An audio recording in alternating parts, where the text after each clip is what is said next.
सब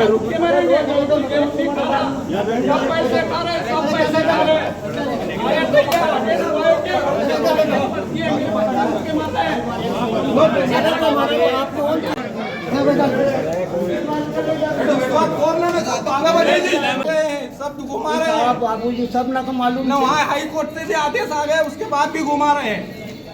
high court से आदेश क्या आया? हाई कोर्ट से कि इनको इन्होंने जो गलत आदेश करा है उसको सुधारने का था, सुधार भी दिया। अब ट्रैक्टर वाले उनको वो धमका देता है, दबंग आदमी है। तो कौन? रामेश्वर पंडरी और सतीश, उसका भाई भी होमगार्ड में है। तो थाने में कोई सुनता। कौन से गांव के आप लोग? बरूड़।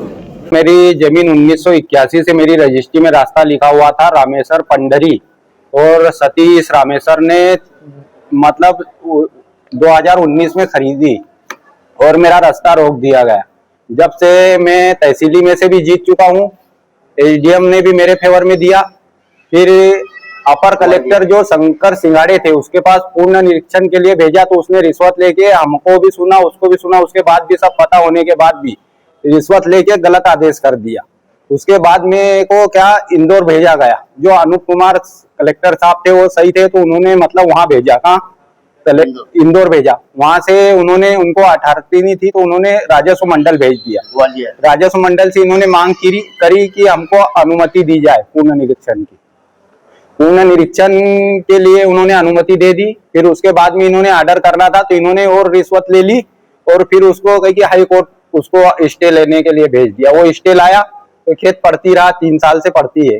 जब से अपर कलेक्टर शंकर सिंगाड़े ने गलत आदेश दिया है, जब से खेत पड़ती रह रहा है। ठीक है भैया।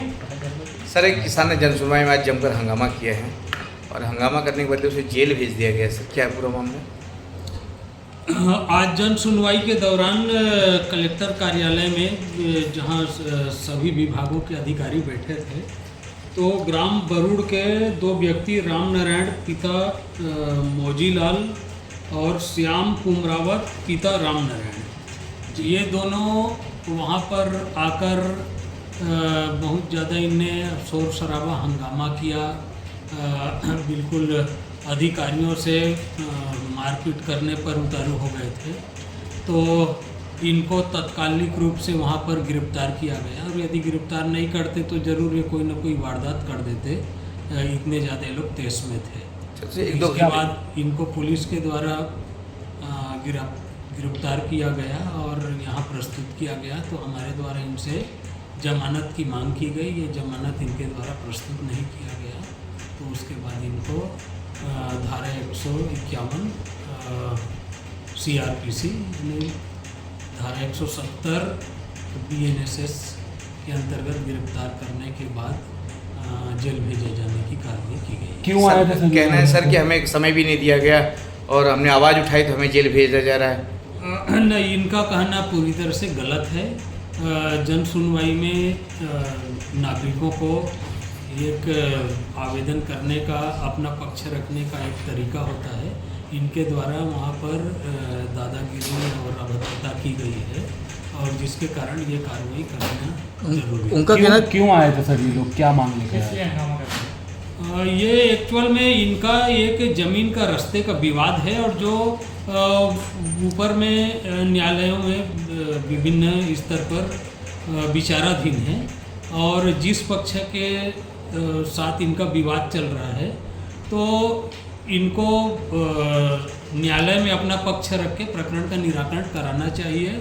किंतु इनके द्वारा न्यायालय में न्यायालयीन प्रक्रिया न अपनाते हुए जन सुनवाई में आकर अभद्र तरीके से अधिकारियों के साथ बर्ताव किया गया, जिसके कारण फिर ये कार्रवाई कर रहे हैं। ये तो कई महीनों से जन सुनवाई में आ रहे सर, बोले सुनवाई नहीं हुई इसलिए आज भड़के बोले। नहीं, ऐसा कहना पूरी तरह से गलत है। इनकी पहले भी सुनवाई होती रही है, लेकिन चूंकि मामला न्यायालय का है और न्यायालयीन मामलों को जन सुनवाई में निराकरण नहीं किया जा सकता है, यही बात इनको समझाने का प्रयास भी किया गया था।